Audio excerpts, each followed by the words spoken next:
Hey there, Steve Rubis with another installment of Investor Relations in 2 minutes or less. Today we're near the corners of Rush and Chestnut Street in downtown Chicago, where I spent 4 years of my life every day in the late 90s. And I think this was the genesis of today's video on the brand of white glove concierge service and the company concierge in terms of investor relations. So what is white glove concierge service in investor relations?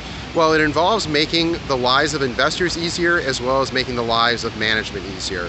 So how do you make the lives of investors easier? Well, it's about reaching out and updating them anytime investor materials are updated or newly published. Don't wait for them to receive the push notification or wait to find out. You can make management's life easier by always keeping them updated on what investors are saying and looking at and key debates around the stock, and going the extra mile to prepare them for questions that you will get in investor meetings. Now, the other piece of this is the idea that investor relations is the concierge of the company. And I say that because investor relations is the first person an investor is going to interact with when they come to meet a company for the first time. Typically it's through an email or a phone call, and so you have to be the person who represents what that company's about and needs to be open and welcoming to that investor to establish a good relationship from the start.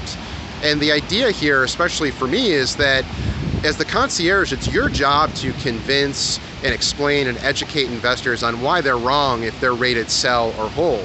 So an important part of the investor relations job is to educate and constantly interact with those who may be negative on your company. Because after all, the only person who's going to convince those negative investors to change their minds is you, the IRO. So again, remember, investor relations is about service and making other people's lives easier. And then secondly, being the concierge of the company. When it comes to investor relations, I lived it, so you don't have to. Thanks for watching.